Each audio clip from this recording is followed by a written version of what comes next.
কুসুমের সঙ্গে ঋষভের দেখা না হতে দেওয়াতে অনিচ্ছুক আয়ুষ এক পর্যায়ে এবার সিকিউরিটি গার্ডের ছদ্মবেশ ধারণ করতে বাধ্য হলো। হ্যাঁ বন্ধুরা, ভিডিওতে লাইক দিয়ে দেখতে থাকুন। যে মুহূর্তে কিনা বিনোদ তার স্ত্রী সন্তানকে নিয়ে গাঙ্গুলি হাউসের বাইরে এসে যখন কিনা এক পর্যায়ে শঙ্করকে ফোন করতে লাগে, ঠিক সেই সময়ই ঈশান এবং আয়ুষ যখন কিনা সিকিউরিটি গার্ডের ছদ্মবেশ ধারণ করে ওদের কাছে গিয়ে বলতে থাকে যে কী ব্যাপার, আপনারা কারা বলুন তো।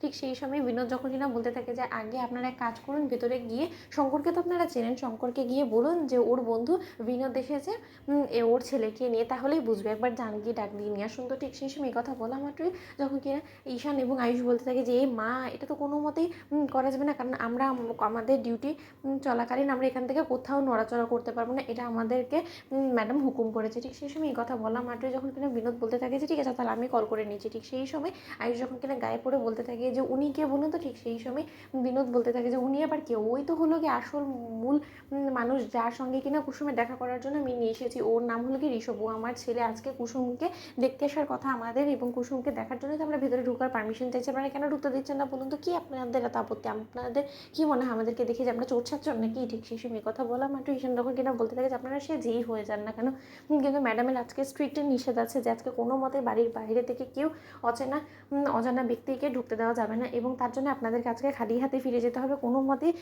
ঋষভবাবু, আজকে তুমি আর তোমার জন্য যাকে ঠিক করা হয়েছে তাকে তুমি দেখতে পারবে না। ঠিক সেই সময় কথা বলা মাত্রই বিনোদ বলতে থাকে যে আচ্ছা, মুশকিলে পড়া গেল তো। যেখানে কিনা আমাকে আজকে শঙ্কর নিজে বলেছে যে আজকে বিকেলের দিকে এলে আমরা কুসুমকে দেখতে পাবো, সেই জায়গায় আমরা কুসুমকে না দেখে এখান থেকে খালি হাতে ফিরে যাবো? তাছাড়া আমাদের দুদিন বাদে আবার গ্রামে ফিরতে হবে, এটা কোনো মতেই হতে পারে না, আজকে তো আমরা দেখে যাবোই।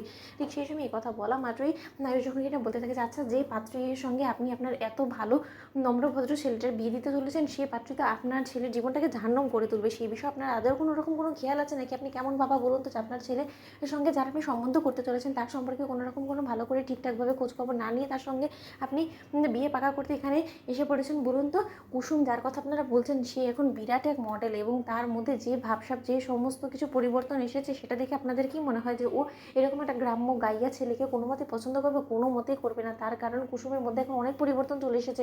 আপনারা কেন বুঝতে পারছেন না বলুন তো? ওর এখন সেই মালদার গ্রাম্য মেয়ে নেই, ও এখন শহুরে মেয়ে হয়ে গিয়েছে, এবং তার থেকেও বড় কথা, ওর মধ্যে যে পরিমাণে ও এখন উন্নত হয়েছে এবং উন্নতি করে ফেলেছে নিজের মধ্যে, সেখানে ও কোনো মতে ঋষভকে দেখে পছন্দ করবে না। তাহলে শুধু শুধু ছেলেটার মন ভেঙে আপনার কী লাভ বলুন তো? আপনি বাবা হয়ে আপনার চান না যে আপনার ছেলের জন্য একটা ভালো জীবন সঙ্গিনী খুঁজে আনতে? এরকম মডেল মেয়েকে আপনি কেন নিতে যাবেন বলুন তো? যে কিনা কোনো মতে ঘর সংসার তো করবেই না, বরঞ্চ সর্বক্ষণ অফিসের কাজেই ব্যস্ত থাকবে। আপনি কি সেরকমটা চান? ঠিক সেই সময় কথা বলা মাত্র বিনোদ বলতে থাকে যে সেটা নিশ্চয়ই আপনাদের কাছ থেকে আমরা শুনবো না। তো বন্ধুরা, লাইক এবং শেয়ার করে সাবস্ক্রাইব করতে ভুলো না।